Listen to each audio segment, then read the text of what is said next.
इधर खबर है कि ईरान की आईआरजीसी सेना ने पिछले 24 घंटों के दौरान इजरायल के शहरों पर एक दो बार नहीं बल्कि 13 बार मिसाइलों से हमले किए। ईरान ने इजरायल की राजधानी यरूशलेम और तेल अवीव समेत उसके कई शहरों को अपनी ताकतवर मिसाइलों से थर्रा दिया।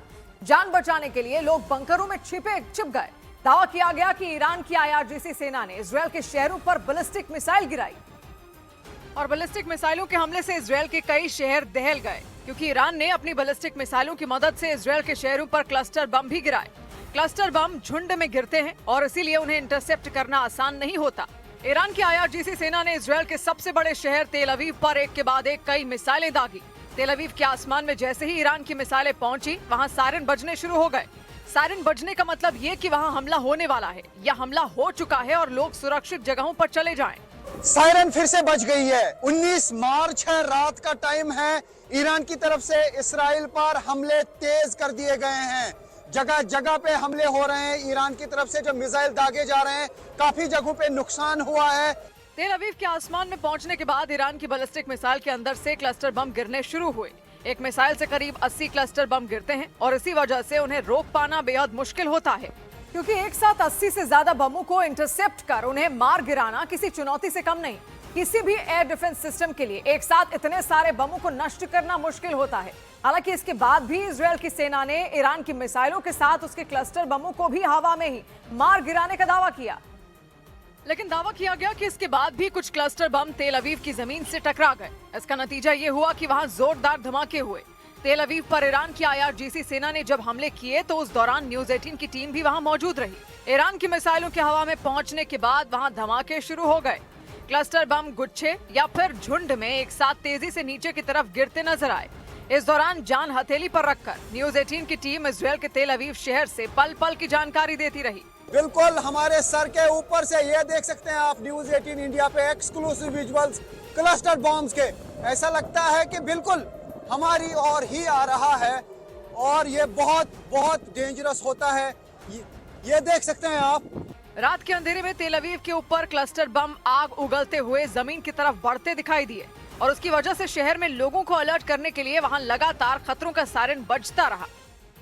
और दावा किया गया कि ईरान के क्लस्टर बमों ने तेल अवीव के कई इलाकों को नुकसान पहुंचाया।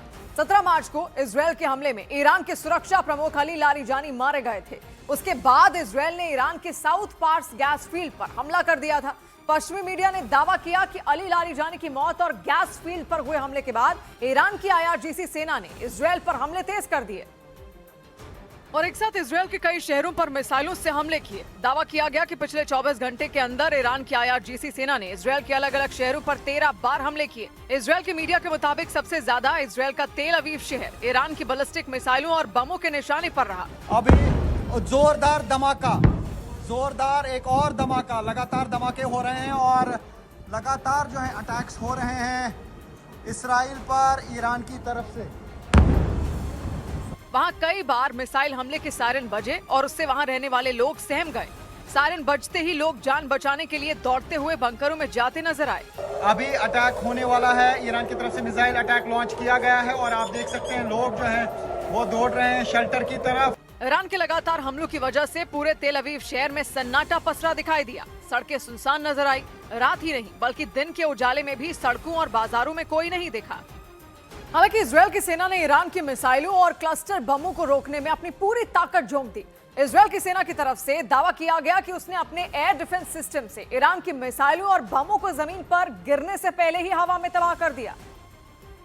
लेकिन ईरान की तरफ से दावा किया गया कि उसके हमलों की वजह से इजरायल के तेल अवीव समेत कई शहरों में तबाही मच गई। पश्चिमी मीडिया के मुताबिक 17 मार्च को ईरान के सुरक्षा प्रमुख अली लारीजानी इजरायल के हवाई हमले में मारे गए थे। दावा किया गया कि उसके बाद ईरान ने बदला लेने के लिए इजरायल के शहरों पर हमले तेज कर दिए थे। उसने न सिर्फ बैलिस्टिक मिसाइलें दागी बल्कि बैलिस्टिक मिसाइलों के जरिए उसने क्लस्टर बम भी गिराए। अली लारीजानी के मारे जाने के बाद ईरान की तरफ से बैलिस्टिक मिसाइल का हमला तेज कर दिया गया है। सायरन बज रही है, लोग छुपे हुए हैं बंकरों में और इर्द गिर्द हर तरफ से सन्नाटा है। एक दो बार नहीं बल्कि तेल अवीव पर कई बार ईरान ने हमले किए और उसकी वजह से पूरे तेल अवीव शहर में अफरा तफरी मची रही। ये तीसरी बार है रात के दौरान कि सायरन बज चुकी है। आप देखिए कि लोग अब शेल्टर में जा रहे हैं। आप देखना होगा किस और जो है ये अटैक होगा, कहां की तरफ अटैक होगा। तेल अवीव की तरह इसराइल के हाइफा शहर पर भी ईरान ने अपनी ताकतवर बैलिस्टिक मिसाइलें दागी। दावा किया गया कि बैलिस्टिक मिसाइलों में रखकर ईरान की IRGC सेना ने वहां भी क्लस्टर बम गिराए। और इसराइल की राजधानी यरूशलेम को भी ईरान की IRGC सेना ने निशाना बनाया। पश्चिमी मीडिया के मुताबिक यरूशलेम पर हमला करने के लिए भी ईरान ने बैलिस्टिक मिसाइलों और क्लस्टर बमों का इस्तेमाल किया।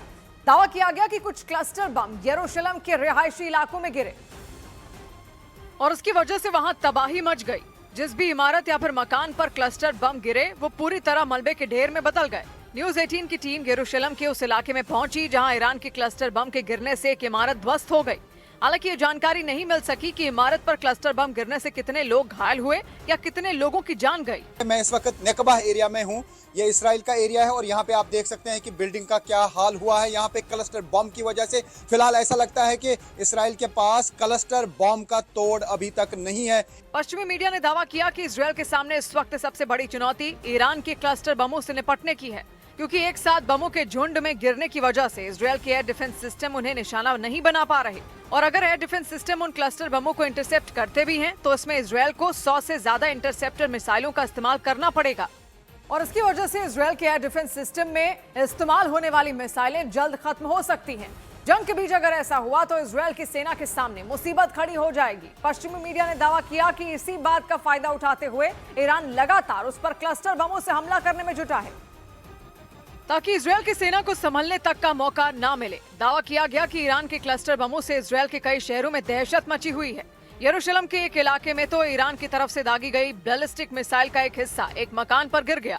दावा किया गया कि उस बैलिस्टिक मिसाइल को इसराइल की सेना ने जमीन पर गिरने से पहले ही हवा में मार दिया था, लेकिन उसके बाद भी उसका एक हिस्सा मकान की छत पर आ गिरा। न्यूज़ 18 इंडिया की टीम पहुंची है यरूशलेम में, उस जगह पर जहां पर ईरान की तरफ से दागे गए बैलिस्टिक मिसाइल का एक हिस्सा गिर गया था। मिसाइल को इंटरसेप्ट किया गया था हवा में, लेकिन एक बड़ा हिस्सा इस छत के ऊपर गिरा था। मिसाइल का हिस्सा गिरने की वजह से उस मकान को बहुत नुकसान पहुंचा। मकान की छत पर एक बड़ा सा छेद हो गया। छत जो है आप देख सकते हैं कितना बड़ा यहाँ पे सुराख हुआ है।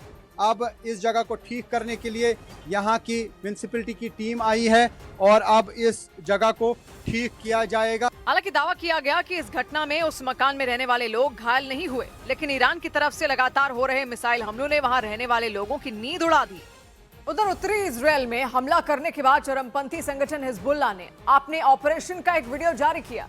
बताया गया कि ये हमले उत्तरी इजराइल के किरियात शमोना इलाके में किए गए। इससे पहले इजराइल की तरफ से भी उस इलाके पर हमलों का दावा किया गया था। दावा किया गया कि हिजबुल्लाह ने रिहायशी इमारतों को भी अपना निशाना बनाया और हिजबुल्लाह ने वीडियो जारी करके इजराइल के खिलाफ चलाए गए अभियान की जानकारी दी। उस वीडियो के जरिए उसने हमले से पहले की तैयारियां दिखाई। इसमें हिजबुल्लाह के लड़ाके इजराइल पर रॉकेट दागने की तैयारी करते दिखे। हालांकि वीडियो में उसने अपने सैनिकों के चेहरे नहीं दिखाए। उस वीडियो में ये भी दिखाया गया कि किस तरह चरमपंथी संगठन हिजबुल्लाह ने एक के बाद एक कई रॉकेट की बौछार करके उत्तरी इजराइल में हमले किए। इतना ही नहीं, उसने रॉकेट लॉन्चर से किए गए हमले के बाद की तस्वीरें भी दिखाई, जिसमें अलग अलग जगहों पर रॉकेट गिरती नजर आई। हमलों के बाद हुए नुकसान की जानकारी भी दी गई। हमले के बाद वहां आग लग गई और आसमान में काले धुएं का गुबार उठता दिखा। हिजबुल्लाह ने ये हमले इजराइल की सैन्य कार्रवाई के बीच किए। इजराइल की तरफ से लगातार दक्षिणी लेबनान में मौजूद हिजबुल्लाह के कई ठिकानों पर हमले किए जा रहे हैं। इस बीच हिजबुल्लाह ने वीडियो जारी करके उत्तरी इजराइल पर किए गए हमलों की जिम्मेदारी ली।